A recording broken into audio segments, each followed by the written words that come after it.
I am Doug Friedman. And I am Meredith Levy. And this is Your Mental Breakdown, the podcast. Look at us mixing it up. That's right. Licensed psychotherapist that like to mix it up. We've been mixing it up since 1970. No, when did we meet? 80. We met in the 80s. Yeah, let's see. I'll say 85. I think I was 12. Yeah, I think right around there. Oh, that's right. I'm almost a whole year older than you. You're so much younger than I am. That's crazy. Yeah, which we just realized. Oh, it's so fucking funny. You know what they say, that if you mix it up a little bit, like you sit somewhere different than your normal spot, or you do something like we just did different, like where it's not always the exact same thing, like where if you mix it up and you don't take the same route somewhere, or you just like, it helps. It's just nice to get out of our comfort zones, but it helps work your brain more because you're not just on autopilot so much. Oh yeah. I mean, we're talking about forming new pathways and not repeating old trails and old patterns and old habits. And it reminds me of, speaking of the 80s, an old 80s commercial. I think it was Del Taco. It was just a bunch of people leaving work, like all like walking the same, heads down, going same place, same thing, same place, same thing, same thing. Yeah, yeah. Right? That's right. Want a break from the routine? Try Del Taco. It was totally one of those shake up the routine. Great that advertising was like, yeah, let's tap into this. Yep. Speaking of shaking it up and routines, I'm back in LA. Yay. Don't know how long I'm back for, because I miss the mountains. I miss the snow. Really? Yeah. I don't know. Already I'm thinking like, oh man, the mountains. That was nice. But we're all still fairly well locked down. It's not like, oh cool, I'm in LA. I can get together with my friends. We can play music. We can do things. We can go to restaurants, see movies. Like, yeah, completely. I'm still virtual with all my clients too. I know. I mean, when are you guys comfortable like seeing other people? It's so many people that I work with and that I talk to, friends, colleagues, and clients are all kind of going, I think I'm out of practice. I don't know how to relate to people. I don't know. Right. My gosh, if I have to go back to work, I don't know how to go to work anymore. Yeah. It's so weird. On the one hand, I am going to go back in the studio and record some music. I haven't done that in a while. So that'll be nice to do. Yeah. It's so exciting. Yeah, got to out in the mountains, wrote a lot of stuff. That was kind of my therapy. I mean, I still had my therapy. I was talking to my therapist the whole time I was out there. But yeah, there's something different. Yeah.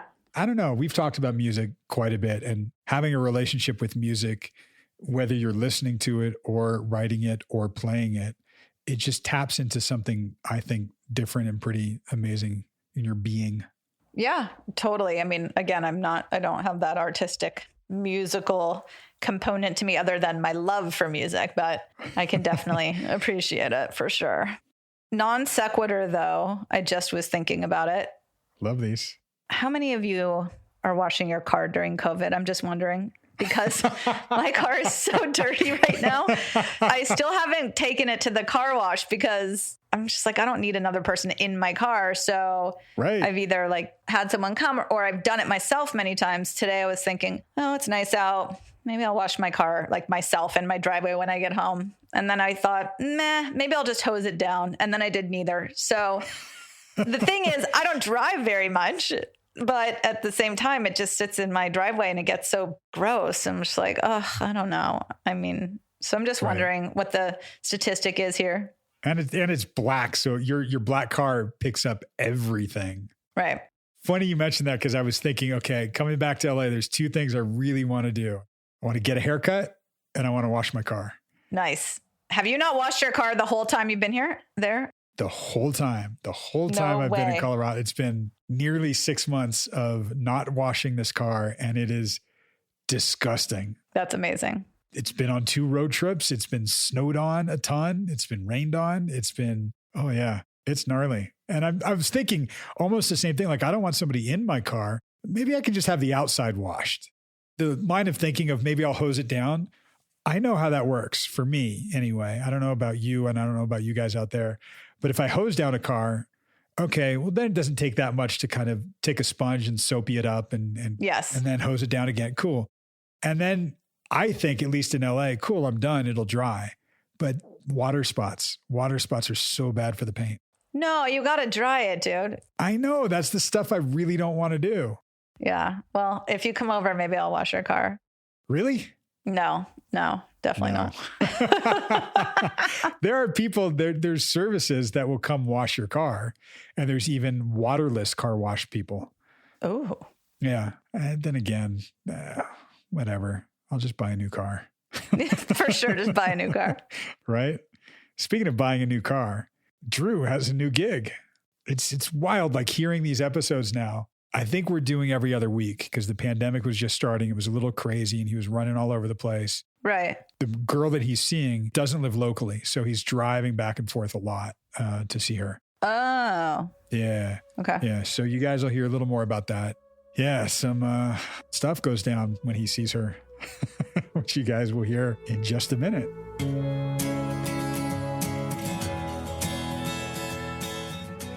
How's the new gig going? It's crazy. This shit's crazy. I'm starting from ground zero, which I wasn't necessarily prepared for, but I was ready for it. It's okay. It's just a little different than what I expected. Going into this, I looked at it as a 9 to 5. I didn't really look at it as like this is really what I want to do type of thing, which is where that hesitation comes in because it's not my dream job, but it's paying me what I need. And so it's allowing me to do what I want to do on the side still, which is actually really cool. I had a great meeting yesterday for another project that I'm doing. And we went through our first fits and doing everything. That's really exciting and getting me like fired up, which is fun, where this is more of a job. And so, yeah, I got all that going on.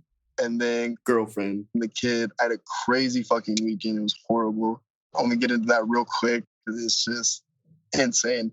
I was over at my buddy's. I wasn't feeling very good. It was a long work week. I was tired.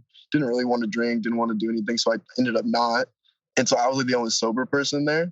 But I was okay with it. I was very comfortable in this scenario because there was kids and I was playing more of the dad role, watching the kids while the girls went and had fun. It was like 1 or 2 o'clock in the morning and the two guys I was with started kind of getting like at it with each other. And they're old friends from like junior high. And so I'm like, I'm not really involved in this. And so I ended up being like, okay, you guys figure it out. I'm going to bed. And so I ended up going to sleep. Me and girlfriend slept in the guest room. And then at like 4 or 5 o'clock in the morning, I hear a banging on my door, like bloody murder. Wake up. Oh my God, help me. And I'm like, oh my God. Friend who's on drugs too. And she's like hyperventilating. And I get that. I've dealt with overdosing and all of that my entire life. So I was kind of there. I understood what's going on. Doesn't make it okay though. Not at all. And so she's hyperventilating, freaking out. And she's like, they're in the garage fighting. And I'm like, okay, let me go check it out. And so I'm dazed and confused walking outside. And these two dudes they're literally like holding each other. I'm going to kill you type of thing. Like saying it to their face, I'm about to kill you. And I'm like, oh no, this isn't good. So I'm trying to separate them. And they're big dudes, right? They're big dudes. So I'm in the middle of all this trying to figure it out. And then the girls come out. And so then the girls start getting pushed. And that's where I'm like, okay, that's no. That's way too far. If you guys need to fight, your men, go outside, do your thing. Don't get them involved. And so I instantly grab the girls and I'm like, get the fuck inside. Everybody go. So they run inside. I'm like, grab the fucking kids. Everybody get your children. Pack everything up. We're getting out of here. Because I've seen it too many times when you see that look in somebody's eye where it's about to go down and it gets really bad. And I saw that. So I was like, nope, we're not doing this. Get the fuck out of the house. And so we got out of the house, get back to the other house at like 6. I woke up at like 7. So I'm on like an hour, 2 hours of sleep. And I'm like, can we just go home? And it's just like this big storm on Sunday where I haven't slept. I had a crazy work week. And so it was just a fuck ton. Okay. Adrenal system can through the roof. You're in fight or flight mode. And, I mean, you're in that mechanism and it's traumatic. I don't care that you've been through it before. That actually makes it almost worse in a way because you don't recognize it as traumatic. What we've talked about before, it's normalized. Okay, I know how to handle this. Oh, I've seen that look. Okay, here's what to do. Oh, wow. Yep, somebody's died before. I know how to talk to somebody. Okay, I can. All that stuff, it just means you put on the cape and you keep it on and you take care of everything. And you're in that mode. I would say you're still in that mode. Definitely. I feel like I'm still in that mode. Yeah. I would say you're jacked up still. There's no pressure release valve yet. So while I say the next thing I'm going to say, take a deep breath. Take a real breath, man. And recognize that you've been through some trauma. Yeah. And a lot of what got brought up for you is remnants of the old traumas, but you're in take care of shit mode. So we stay heightened to take care of shit. We need to bring that system down a little bit at some point, probably not on this right now, but at some point you'll get to go, wow, I went through a lot.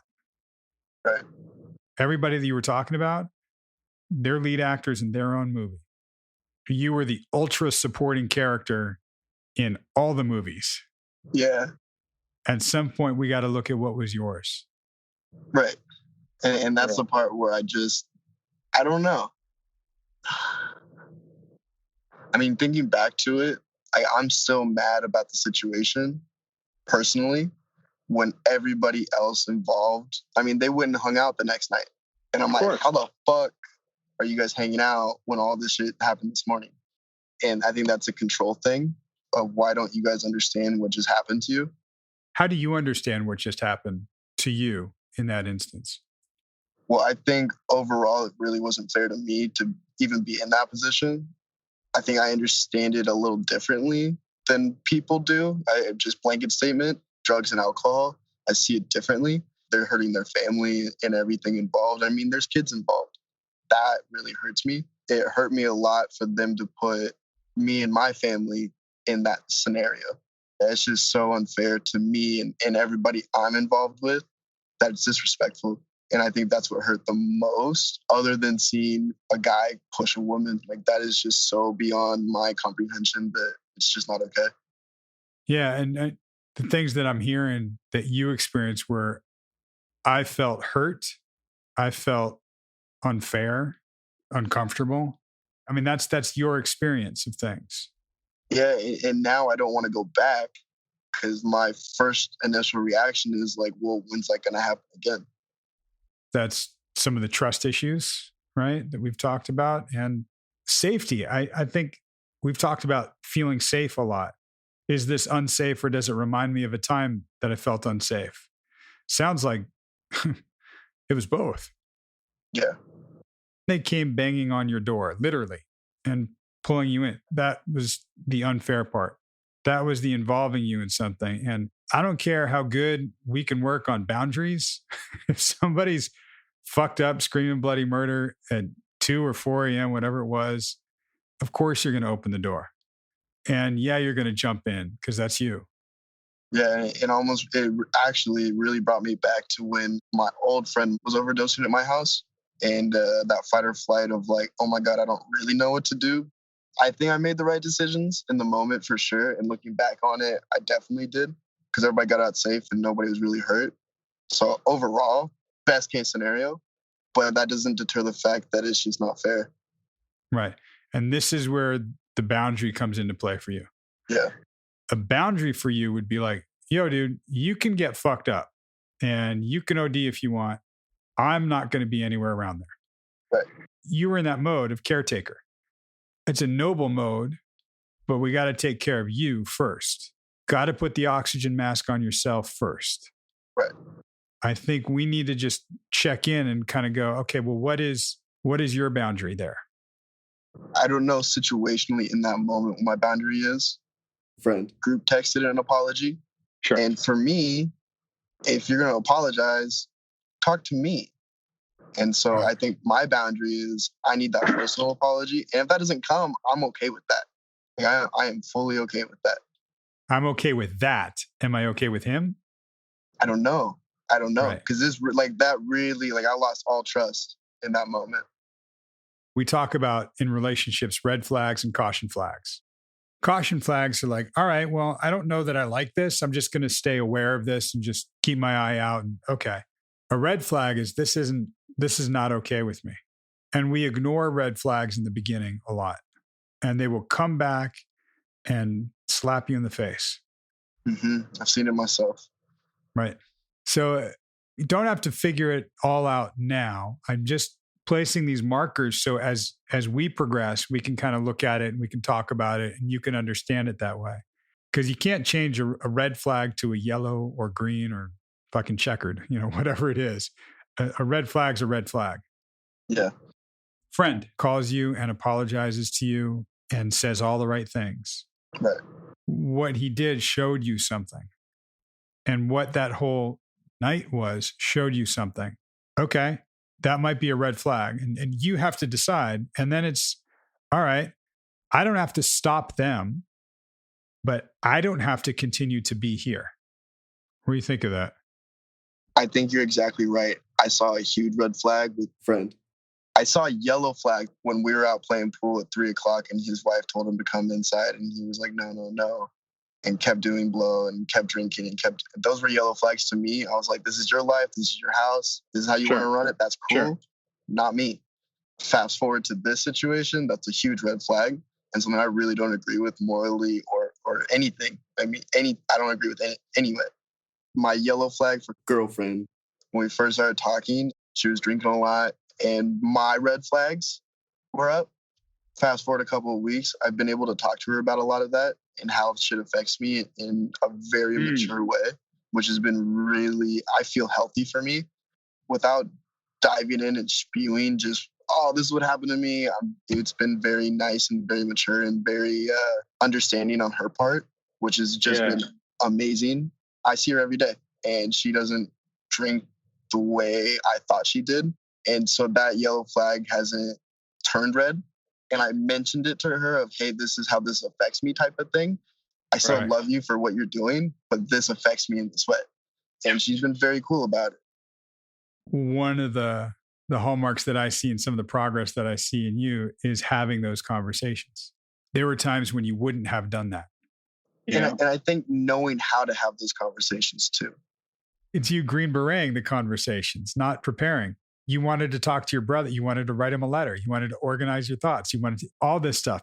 And just in us being able to talk about stuff, you being able to practice some of these things, right? I wasn't spewing. There was a time for you when you had night terrors and you needed old girlfriend to understand what it was like. As you were saying, talking to girlfriend, you didn't have to tell her your whole history of all this stuff. She doesn't need the whole story. She just needs to know I was uncomfortable or it triggered me. It's something that when you're able to talk with somebody that way and they get it, okay, then we'll progress and see how it goes. And we'll see what happens with that caution flag. That caution flag might go down and just be okay. It might turn into a red flag. But if you're waving a blue flag, what we want to be careful is that she doesn't just pick up a blue flag and start waving it because of your influence on her. Because anybody, and we talked about this, can be carbon copy of you. Just go, oh, well, he doesn't like this, so I'm not going to do this anymore. That's not what you want. Eventually, her real colors will come out. Right.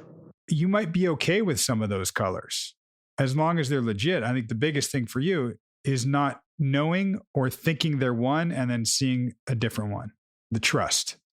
It's funny you bring that up because I've been thinking about that a lot lately. And I think I want to see her true colors. I really want to see who she is first before I make any vast decisions or anything like that. I'm going to allow you to do what you want to do so I can see what you really want to do. Even Saturday night, I had a drink. I wasn't really drinking. I had a drink, but I wasn't drinking. I found out the perfect way to go out drinking without drinking, and it's ordering a Sprite and Pomegranate. And it looks like you're drinking, but it's not. So I took that and I was like, yeah, that's what I'm going to do. It's all about the Sprite and Pomegranate, because if we flip it and apply it to you, you were fronting like you were doing like everybody else was. Yep. And I see you shaking your head like, yep. That's okay. Sometimes we'll choose that. I just want us to consciously be aware that that's what we're doing. Even from the start of everything, of girlfriend, I've told her I don't really drink and why it affects me and how, and I just don't have time for hangovers anymore. And all of like everything within that I've talked to her about. And so she knows me as a stoner smoker. And everybody else involved knows me as that as well. Because at no point did I ever feel like I was fronting just to front. It was always my decision on what I wanted. That pomegranate thing, it's just my way of saying that that's almost like my defense mechanism of what I'm thinking about, what it looks like to go out when I go out again. That's being comfortable with yourself. And there's an element that I know of you that I was just kind of checking is taking care of everybody else. Well, if I have a Sprite and pomegranate, it'll look like I'm drinking, so they'll relax. Right. I'm cool with not drinking, but I want to make sure they're cool with it, even if it's just embedded in there somewhere in the back of the mind. You know what I just thought about, though? Because this was like my first night of just me and the kid while she was gone. And so I think I was almost wanting to be involved with the parents and the kids of playing a good dad role and still having the party mode. And I didn't really know how to mix those two. I still don't. I have no idea what that looks like because they get fucked up and do their thing in front of the kids, where that's one of my morals where I'm like, nah, it's too far. Right. If I didn't have the kid, this could be a completely different situation, completely different story. I probably would have been drinking. I probably would have been doing everything else. And so it's like that added element of, I need to protect him was why I didn't want to, but still felt like I needed to be involved. So you're right. I think you are right. Yes, you were fronting something that was different than what was inside. I don't have to drink to be among you. I don't even have to smoke. Like, I'm here. I'm cool. We're having fun. That's where I go with the integrity for you and how you want to be. It's important for you to have fun with them and to be responsible. The other thing kind of mixed in with all of this, I mean, I'm not going to be the one that gives him a diagnosis, but I've seen patterns, and I think that friend definitely has some sort of a problem. I don't know where or what, but it's just constant what he does. It's not a shut off. It's not a fun thing. It's a 24/7, and he blames it on work. And that's exactly why I was like, oh, okay, well, now you're masking something. I already know it. And so it's like a weird situation because I do want to partake. I want to have my own fun, but I don't want to put him in a position to where he's hurting himself and thinks it's okay. And so that's why I retract and just kind of would rather not talk to him or go back. But I know that's not an option. And so for me now, I'm trying to figure out what my boundaries look like with him because I really like the guy. He was a fun dude. I really got along with him. We think very similarly on a lot of things. And now that I've seen kind of this side of him, it kind of made me think about everything else that's happened. And it's just scary. It's funny. I give you a lot of credit right there for saying the word and instead of the word but. You're like, he thinks like me. We share a lot of the same things and it's really cool. And I've seen this and that scares me. You didn't say, but I've seen it because it doesn't invalidate it. Both things can exist. He's really cool and I don't like some of the things he's involved in. And maybe that means I can't be involved in those things, right? I love how you said, I got to figure out my boundaries, where I am with this. And then communicate that to her, not to him, and see how that conversation goes. Yeah, definitely. The state that you've been in since Sunday is the state that a lot of people are in and stay in when they're stressed, when they don't deal with trauma, when they don't deal with, whatever heightened emotion or fear comes in or anxiety. They don't process it. So they stay in this heightened place. And the only thing that relaxes them incorrectly is more work, more productivity. Effectively, but ineffective in the long run, is a substance. And substance could be weed, Molly, drink, could be a prescription medication. It's not necessarily a negative. Yeah. What I think is the real mark of somebody is when that comes down, are they dealing with what's really there? Right. And you're somebody who's been committing to your personal growth in that way. Some of what you're recognizing is like, all right, well, if we just get through Sunday, that's cool, but it doesn't mean those caution flags went away. They might have gone down a little bit, but they're still caution flags. And if they're red flags, they're surely not gone. Right. That initial spike or trigger for the thing might have died down, but this level hasn't come down yet. Yeah. Your level is still pretty heightened. Over the course of just talking, I get the feeling like back to normal, because you were a little backed up with this stuff. I mean, you just started a new job. You've got a pretty new relationship, like all really new stuff right now. Yeah, it's fucking crazy. I think the other thing I did too in all of this was not reacting to my emotion right away. Because I could have answered the call Sunday and gave him shit and been like, fuck you and all of that, and I'm done. But as time is going on, I'm processing kind of what happened and how I want to deal with it too. My median ground is wanting to be there for him as a friend, but still having my boundaries set to where I don't let him push those, but still being there and being like, hey, man, it's going to be okay. We're going to figure this out. Let's work on it together type of thing. So I'm still not there of having that conversation with him yet. I think I will be soon. That's another really good thing I think about this whole situation is I didn't react emotionally the way I usually do. I gave myself time to be like, okay, yeah, this isn't okay. This is fucked up. Gonna be okay, but I need some time. We've talked about responding, not reacting, right? You get that initial emotion and there's a charge there.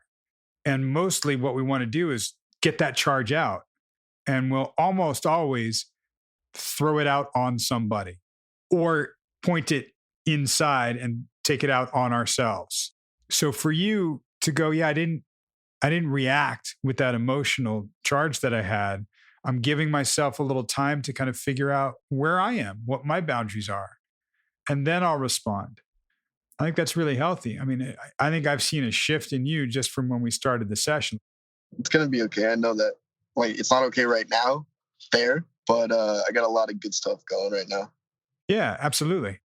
I feel very balanced in life right now, and I don't feel overweight or outweighed by anything. There's a lot of pressure, there's a lot on my plate, but I feel very solid across the board. That doesn't mean everything's okay and hunky-dory, but I feel very solid in it. I'm seeing such a tremendous shift is that what you're describing is there's a lot of uncertainty here, and that's okay. Yeah. I don't need to know everything before I go into a situation. Some of these things are still uncertain and unknown, and that's okay. And some of them I could know for myself, and I could take some action and do some things based on what I'm telling myself. Yeah. I love this aspect is that I'm able to talk to my girl about it. We're having the conversations. One of the biggest things with old girlfriend, we couldn't even talk about it. Right. And I feel like she said it really well the other day. And she's like, I love you, but I like you. And I like you a lot. And I'm like, okay, yeah, that's what makes sense to me. Like that made a lot of sense. But I love old girlfriend. I don't think we liked each other very much. Yeah. And it might also be we weren't compatible. Yeah, I mean, I learned a lot from that I will take the rest of my life. So I'm very grateful that all of that happened the way it did. It sucked going through it. That was bullshit. But being on this side now, I can look back on it and appreciate it for what it was. Yeah. Sometimes you got to go through the bullshit to get to the real shit. Yeah. And it was, I had to learn that about myself. Cool. Progress. Hell yeah. Right. I love progress.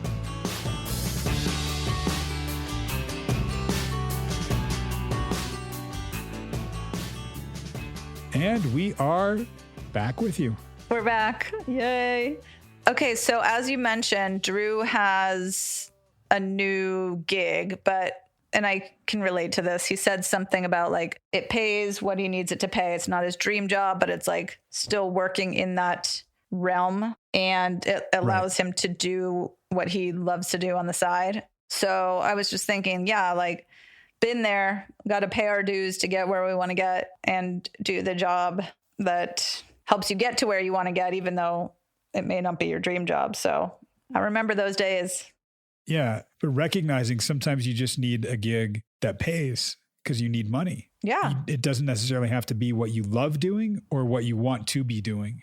Totally. And that's something that was a switch for him because he just thinking about it, he was like, I'm realizing I don't have to take this job and immerse myself fully in it and really believe in what they're doing. And it's going to be everything in the end all be all. I just need a gig to make money. Right. So that's what he did. And that's why I'm saying it's still in the same realm. So that's cool. Right. It's a job, not a career or whatever. Exactly. Totally.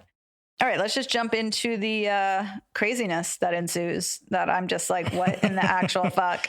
This whole thing was so crazy. And I mean, I guess part of it, yes, I think back when I was younger, there was like fights that went on. And also, though, I think it was when he started talking about the wives and the kids and the whatever. And I was like, what in the actual? Right. I'm going to try to not to be judgmental, but like, of course I have judgment there because the judgment is like fear. And so I guess he talks about being at his friends and like there was some crazy ass fight. Did he say he said his girlfriend was wasted, right?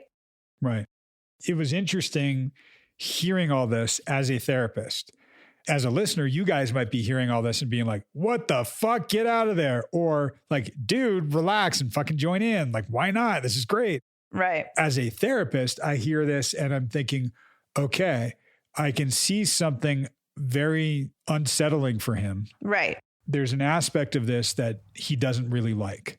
And that's partly like he doesn't like that he doesn't like doing this in front of kids. There's just so much of it that is not okay with him. How he's talking about it, number one, I can tell his system's all jacked up. Right.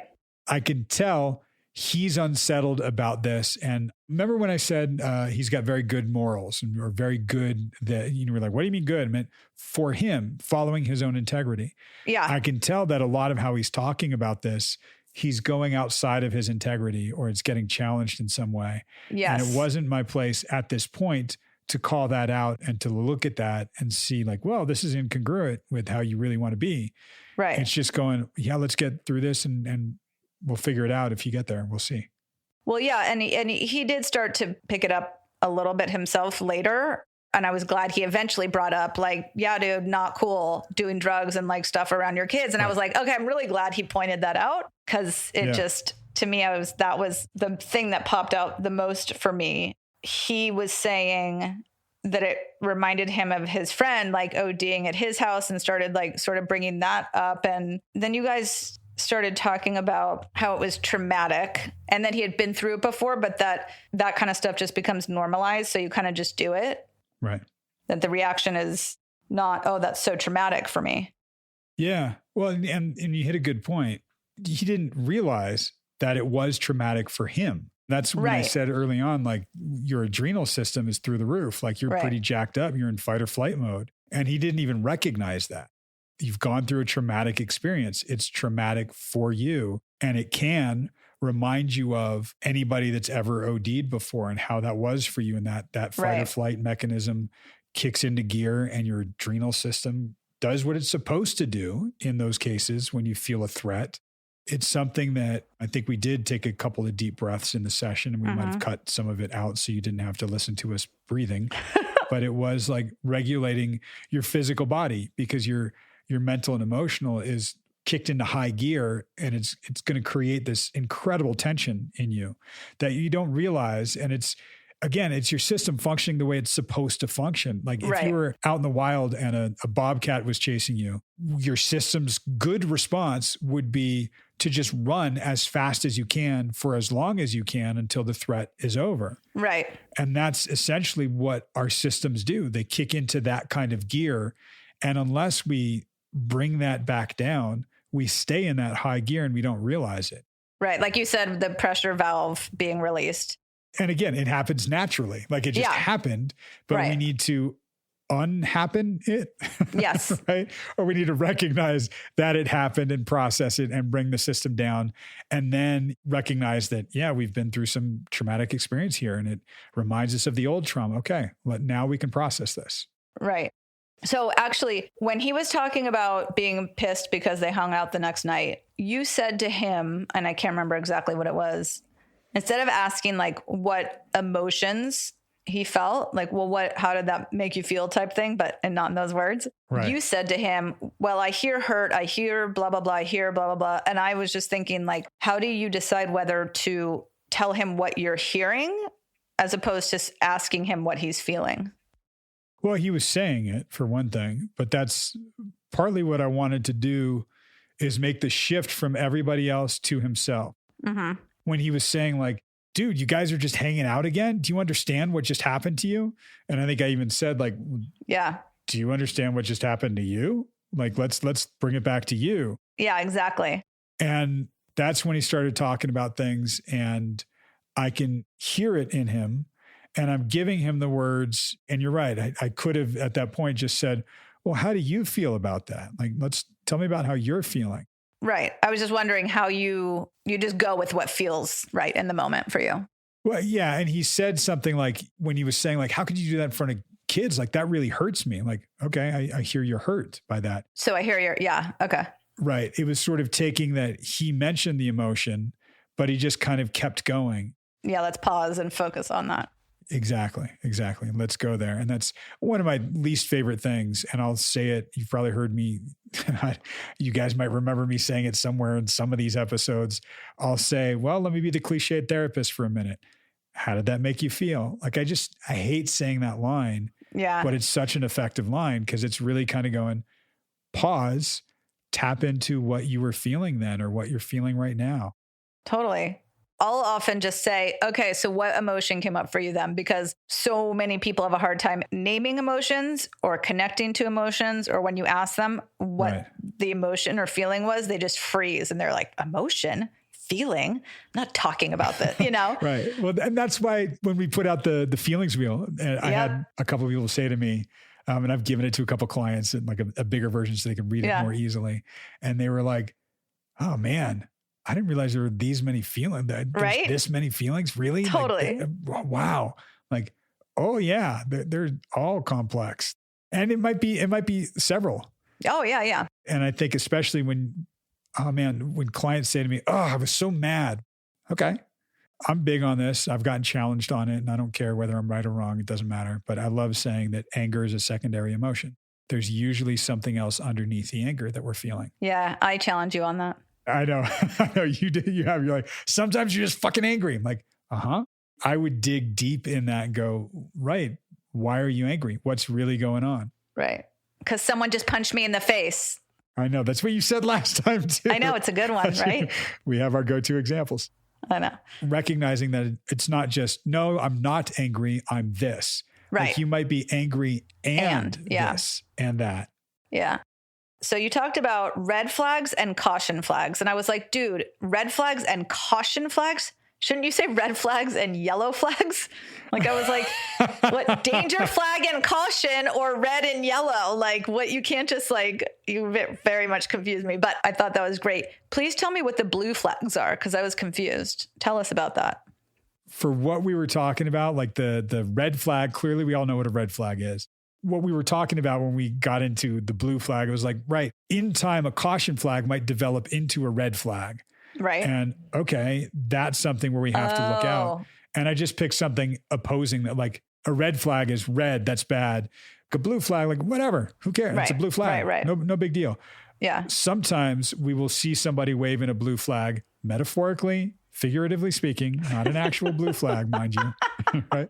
But if they're waving a blue flag and we see that, we might go, what are you waving that flag for? And we might make it an issue. And blue is just the color I use to mean it's neutral, it's harmless, it's nothing.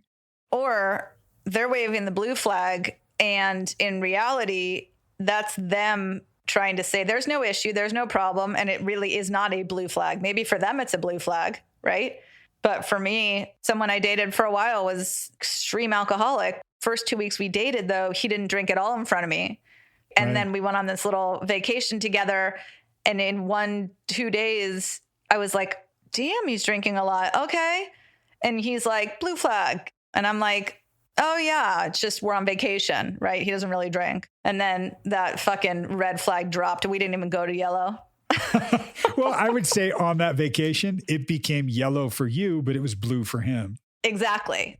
Yeah. And that's where, if it's blue for us, it's not a big deal. But what's blue for me might be yellow for you. It's something just to be aware of what's what's going on. Am I okay with this? Am I not okay? And if I'm not okay, why am I not okay with this? Right. Maybe it is a blue flag, but it's triggering something for you that you need to work on, and it can still stay blue. That's fine. Right. Right. It's just being aware of what gives you caution, and what's really the red being like, this is not okay. And there was some of what he was telling me about this that sounded red to me. Yes. But I don't want to make that judgment. I'm not going to point that out to him and go, hey, these are red flags, dude. Right. Well, and I think that he brought that up, right? He said, well, there was yellow flags because she was drinking a lot. And so he brought it up to her, which was cool. Great. Have the conversation. And then after that, he said, and then it turns out she doesn't really drink that much when I started spending more time with her. And I was like, let's see how this plays out. Maybe not. And also, though, I mean, I'm not one to talk. There are plenty of red flags that I'm just like, it's like a bull. Like, you might as well just like wave that flag high and mighty and light it on fire. And I'm like, meh. For our sake, mine and his, and the actual therapeutic process and the progress that he's making, what I did highlight for him was, wow, regardless of if these flags are yellow, blue, or red, you're talking to your partner about it. Totally. It was amazing. This is you being vulnerable in a relationship, talking about things. This is how you want to be. Right. And if the flags are red, like, oh, I can't do this, you still have the experience of, this is what I was like in the relationship. I was pretty vulnerable and forthcoming with things, and we were talking about things. And that's how I want to be related with, to, in, for. Both. Yes. All the prepositions. Totally. So he talked about, I thought was so funny. He pushed back on you a little, which I liked. So he brought up the bar and the Sprite and the pomegranate, whatever, which was just like, I was waiting for you to hit that. I was like, that is so disgusting and probably really good. It sounds like a Shirley Temple. Oh, I'm all about, he even said like, oh, it's all about the Sprite and pomegranate. Like, I know. I loved that. Right. Love that. But so as soon as he said it, I was like, all I thought was like, that is super skillful. And then, you were like, well, you were fronting. And then he's like, well, no. And I was like, oh, let's hear what you have to say, dude. Yeah. What I think was, though, maybe not in that situation, but at least when he went up for the funeral, he was talking about how if he has one drink, he'll have like 10, and he doesn't like drinking, but he does like drinking. And so I was thinking it was skillful because maybe he was tempted to drink there.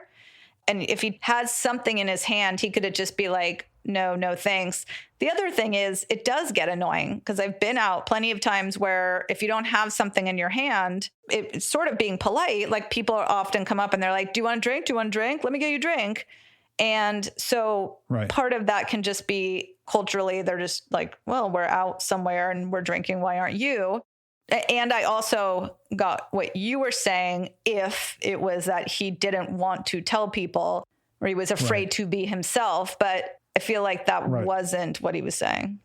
Right. And that's one of the things I love about being a therapist is we can throw that out there like that. Not that we're right all the time. It's not about that at all. Right. In fact, we can throw that out there. And if they push back, that's great because we're getting to what was actually genuine for them. That's when we were first working down in South LA with the teenage kids and they wouldn't be forthcoming about their emotions. We were taught, like, you can tell them like, oh, wow, you're really angry right now. Totally. And it's not saying, oh, it sounds like you're really angry. You actually say you're angry right now. Because if you're right, they'll go, damn straight I am, and if you're wrong, they'll go, I'm not angry. Oh, well, what are you? That's in a sense, a little bit of what I was doing here. Like, oh, it sounds like you're fronting. No, I'm not fronting. Like, well, it doesn't sound like you're so comfortable with yourself. No, this is how I would like. Right. And guys, if you're listening, if any of you are in therapy, please correct your therapist if they ever get anything wrong or slightly inaccurate, even if they're just a little bit off from something. Correcting them is wonderful because you get to hit what's actually real, and they're not always right. Yeah. I know it's odd because Meredith and I are always right about everything we ever say, but most therapists 100% are not. And the best expert on you is you. Right. The other thing, though, is, I mean, I know I've done it. If someone says, you seem really sad is not an emotion that I really like to acknowledge very often. So I will literally straight up lie and be like, no, I'm not. Or I'll be annoyed that they got it right. So I will deny it and just be like, no, you're wrong. And so, I mean, I think as therapists, we can usually tell when someone's doing that. So either we can back off and be like, all right, maybe I was wrong. I'm mixed on that because I don't know that I'd ever do that. Oh, maybe I'm wrong. Okay. I might say something similar that's acknowledging that it's uncomfortable. We don't have to go there right now. Right. But I want to really open and leave room for, this is what we do. We talk about the uncomfortable stuff so it can become less uncomfortable over time. Yeah. I think with the clients that I have, often there's a very hot, cold, push, pull, like a pretty reactive response sometimes. So if I say, I've had clients be like, no, I'm not. And I'm like, okay. Like, I'll be like, oh, well, it seems from like over here, maybe blah, blah, blah. And they'll be like, nope, that's not fucking what I'm feeling. You're wrong. And then I'll say, all right, I'm not perfect. I'm sure I can be wrong, because they want me to like argue. Right. And so I have to just like pull back. Right. And so obviously it's a whole different thing, but woof, those are fun. It is. And it's tough work, and sometimes can be exhausting work on both sides of it, whether it's a client that has borderline personality disorder or just is in that space of challenging or not wanting to feel that thing and being that way. We run the risk of a client shutting down.